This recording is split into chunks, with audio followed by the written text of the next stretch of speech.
You ask Tiger to solve.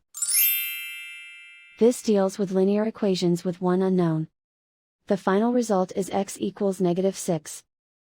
Let's solve it step by step. Simplify the expression. Group like terms.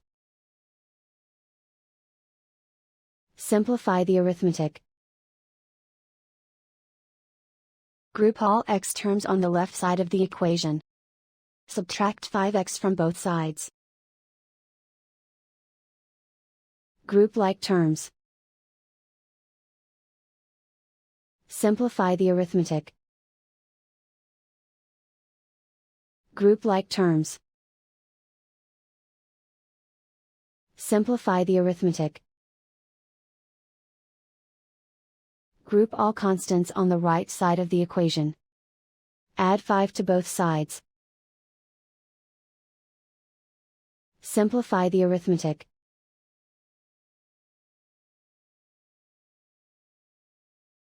Isolate the x.